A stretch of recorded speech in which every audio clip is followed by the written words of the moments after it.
ሰላም ጤና ይስጥልን ክቡራትና ክቡራን የሳኮል ሬዲዮ 90.62 ቤተሰቦች አሁን የደረሰን አስቸኳይ ፈጣን መረጃ አሁን የደረሰን አለን ከሰበር ዜናው ጋር ስንታየው አኑሎ ነኝ።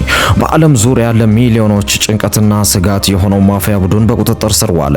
የተደራጀው ማፊያ ቡድኑም በቤቶች፣ በቢሮዎች፣ በአውቶቡሶችና በትምህርት ክፍሎች ውስጥም ለረጅም ጊዜ ችግር በመፍጠርና ሰውን ለስጋት፣ ለህመም፣ ለመሸማቀቅና ለሀፍረት ሲዳሩ ቆይቷል ነው የተባለው።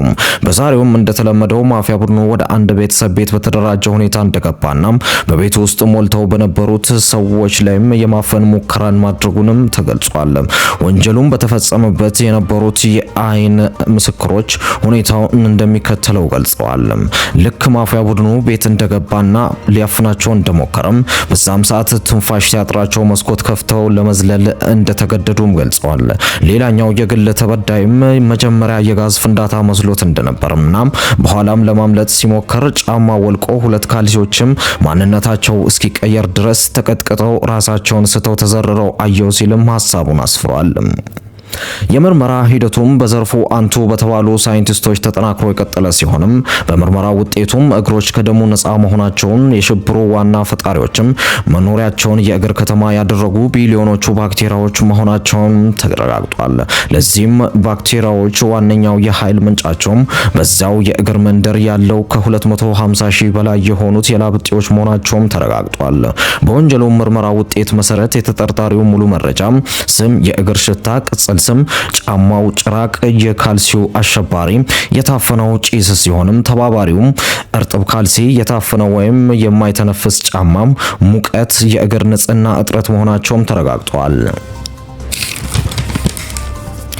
ከተጎጂው ጋር የነበረው ቃለ ምልልስ ላይም ተከሳሽ ልክ ከስራ ወደ ቤት እንደተመለስኩ ጫማዬን አወለኩ፣ ከ10 ሰከንድ በኋላም ሁሉም ቤተሰቦች የቤቱን ለቀው ወጥተዋል ብሏል።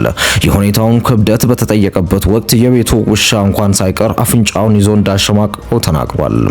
የጉዳዩን ጥልቀትና ክፋት ያዩት የጤና ባለሙያዎቹም የህግ አካላትም ለማህበረሰቡ ማስጠንቀቂያ መልእክታቸውን እንደሚከተለው አስፍረዋል።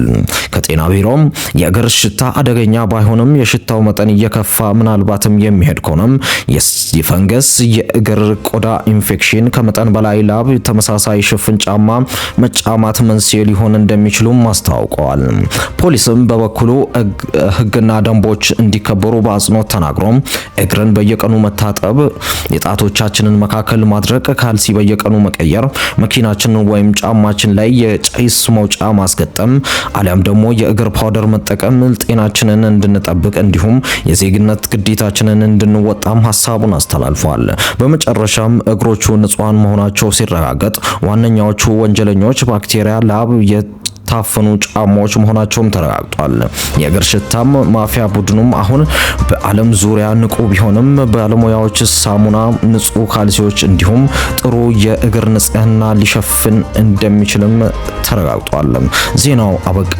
ይህ ሳኮል ሬዲዮ 90.62 ነው። መረጃውን ይከታተሉ፣ ካልሲውን ይቀይሩ የዕለቱ መልእክታችን ነው። መልካም ቀን።